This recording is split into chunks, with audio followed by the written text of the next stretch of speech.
It's time to add some classic physique comparisons to my Road to the Mr. Olympia series. For today's video, we actually have two guys who I would consider to be rivals as they have faced off many times. Today we will be comparing Logan Franklin against Terrence Ruffin. I think this Olympia is going to be a major opportunity for these guys to prove themselves, and they will almost certainly have to cross paths on show day. But who will come out on top? We're in for a lot of changes this year in the classic division with new arrivals, guys that have left the division, and just guys like Logan who have finally come into their own. Logan has always been on the outside looking in. He's only been top 10 once, and that was about 5 years ago. However, he's really improved recently and has had terrific showings this year so far. Terrence is kind of in the same boat. Yeah, he's enjoyed some high placings in the past, but recently he's taken a slight tumble, and he's also had a very good season thus far. He's really improved and rejuvenated his physique. So like I said, not only is this a major year and turning point for the division as a whole, but a lot of professional careers hang in the balance as well. So let's get a preview of the Texas Oak versus Rough Diesel. Remember, if you guys like these types of videos, be sure to hit the like button and subscribe for more.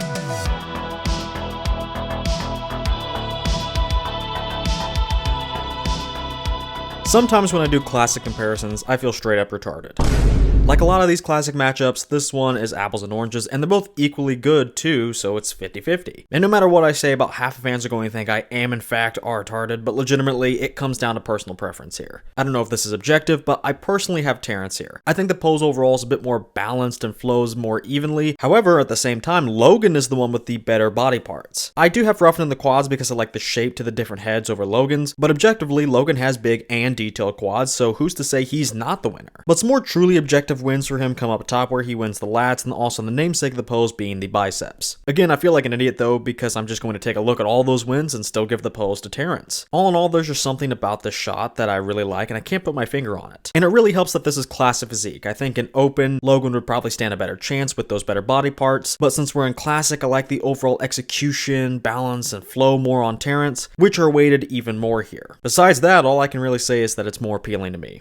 Here in the side chest, we have different versions than what we used in the last pose. I had to change it around a little on this one, but my initial intent was just to use their most recent versions. That would be the Florida Pro for Logan and Terrence's New York Pro win, but to be honest, I prefer both of their earlier versions from this season, the Arnold for Logan and the Pittsburgh Pro for Ruffin. So I just decided to use whatever version was better for them in a particular pose. It's an advantage that favors neither of them because both can use it. Anyway, yet again, my mind is telling me one thing, but my third leg, the one I use for bodybuilding, is giving me another hunch. Logan is bigger and Terrence is small. There's no two ways about it, and overall size matters a lot for the side chest pose, even in classic. However, my hunch here and my final choice is, again, Terrence. Now, in my classic comparisons, I break down these matchups a lot less than my open ones, because I think that's what the judges do anyway. Classic seems to be less about the poses. I mean, there's really only 4 of them, half as much as there is in open, so there's less emphasis placed on the specific examination of different poses and features of a physique. And there's more emphasis placed on how the overall physique looks. Well, if overall balance, flow, completeness, and so on are what really matters here, I suppose that's why I prefer Terrence. Now, Logan looks good. Maybe he is the objective winner even. His side leg is a bit sharper. He even has some lines in the glutes. He also has the rounder arm and delt, and he keeps it close in the chest. But again, for whatever reason, I prefer Terrence. He looks thicker overall and carries a bit more density, and it's on a smaller frame too, which kind of helps. I just like Terrence more top to bottom. He looks less lanky, although he is still small, but I just like his qualities more. Yes, he's working with a smaller frame, but he's taking nothing for granted and arguably brings a more complete and well-rounded pose.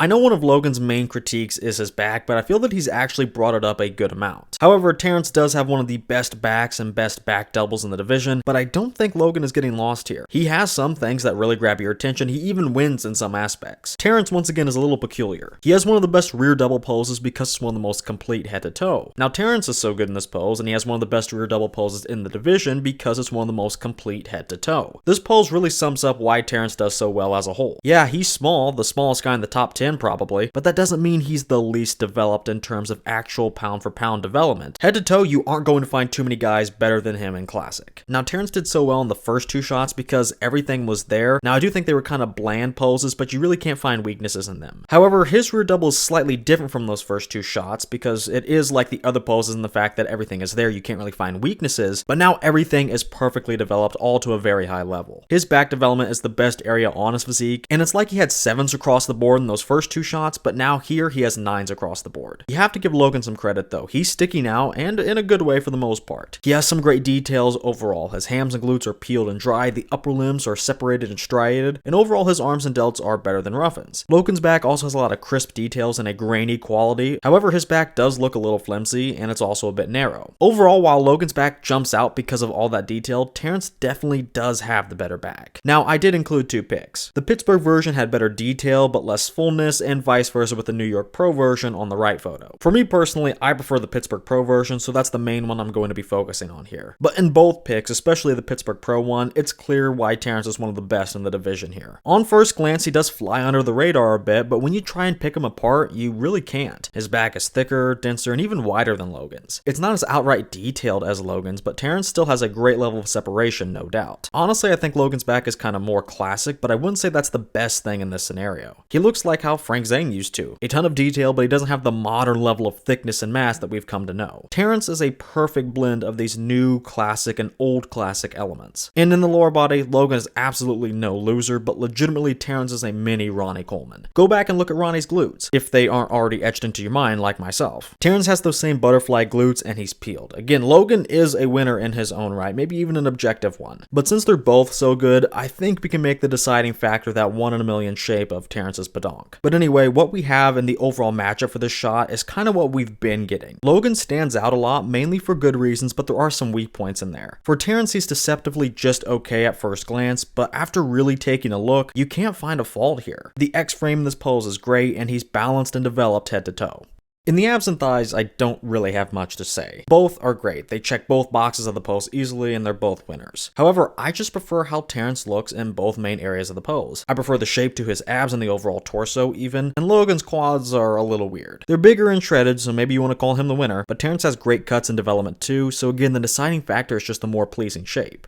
And finally, we have the favorite classic pose, and again, I don't really have anything to say. In my comparisons, I like to include overall posing into this mandatory pose, but that doesn't really help us decide, and I don't even think you can. What you have here are the 2 best posers in the world, and I don't even have a preference. These are literally the only 2 guys I watch from the current era when I want to watch some posing, whether it be for motivation or entertainment while doing cardio. And in an era where great posing, even in the classic division, is kind of hard to find, I wouldn't dare punish one guy here just based off of personal preference. So without a doubt, this is a tie.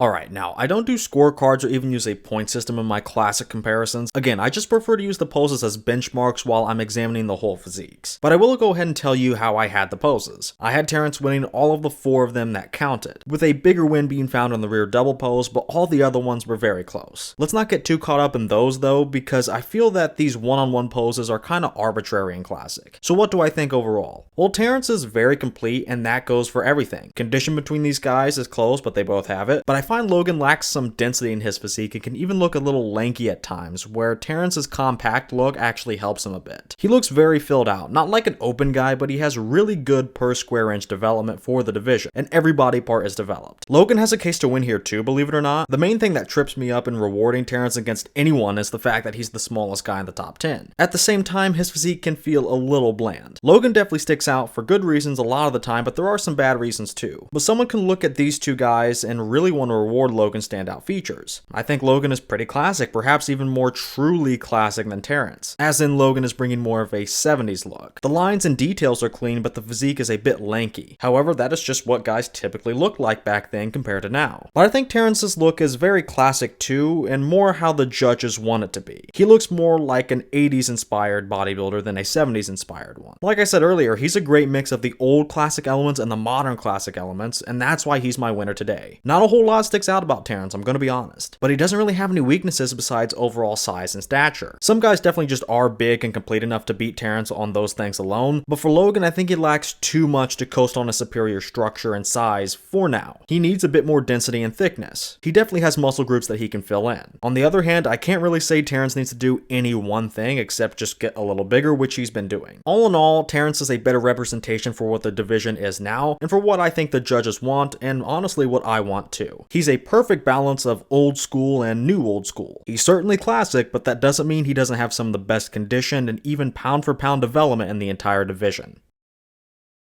Well, that's going to do it for today's video. I get that this one was slightly a nothing burger. Again, a lot of these classic comparisons just come down to who you like more. But with that said, who do you prefer? Do you prefer Logan's taller, more Frank Zane-like look, or Terrence's more modernly Labrada-esque physique? Let me know your thoughts down in the comments. And if you guys like this video, go ahead and hit that like button and subscribe for more. And if you guys want to get your hands on some high quality supplements while supporting my channel even further, head over to Arms Race Nutrition. Then at checkout, use my code PROJECT10 to get 10% off your entire order. That's code PROJECT10 on armsracenutrition.com. And finally, with all that said, I want to thank you guys for watching, and I will see you all in the next video.